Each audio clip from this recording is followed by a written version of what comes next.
Perang Pangeran Diponegoro.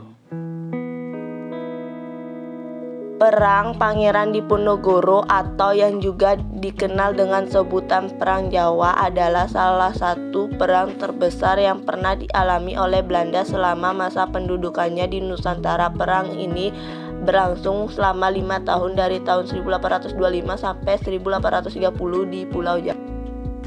Perlawanan ini dipimpin oleh Pangeran Diponegoro yang didukung pihak istana, kaum ulama, dan rakyat Yogyakarta. Sementara itu, bangsa Belanda melibatkan pasukan di bawah pimpinan Jenderal Hendrik Marcus de Kock yang berusaha meredam perlawanan penduduk Jawa di bawah pimpinan Pangeran Diponegoro. Sebab terjadinya Perang Pangeran Diponegoro.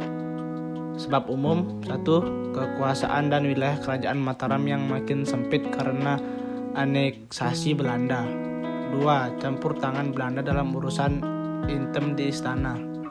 3. Penderitaan dan kesengsaraan Mataram karena banyak pajak. 4. Kaum ulama kecewa karena berkembangnya budaya barat. 5. Bangsawan tidak diperkenakan menyewa tanah. Sebab khusus: karena Belanda membuat jalan di Tegal Rejo yang melalui makam leluhur Pangeran Diponegoro tanpa izin terlebih dahulu. Strategi Pangeran Diponegoro. Pangeran Diponegoro memakai sebuah taktik yang diberi nama perang gerilya, yaitu sebuah strategi yang dilakukan dengan cara pengelabuan, serangan kilat, dan juga pengepungan tak terlihat. Strategi ini dilakukan bersama rakyat dengan membangun pertahanan di Selorong, tepatnya di sebuah goa. Dengan strategi ini, Pangeran Diponegoro mendapatkan kemenangan.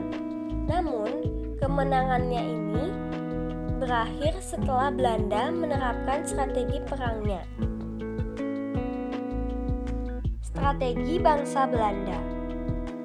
Pada tahun 1827, Belanda memakai siasat perang bernama Benteng Stelsel, yaitu setiap daerah yang dikuasai benteng untuk mengawasi daerah sekitarnya.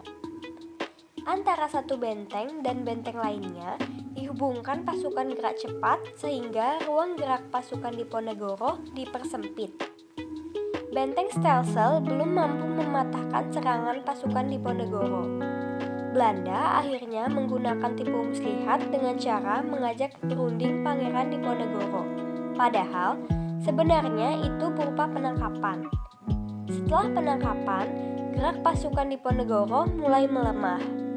Belanda dapat memenangkan perang tersebut, namun dengan kerugian yang besar karena perang tersebut menguras biaya dan tenaga yang banyak.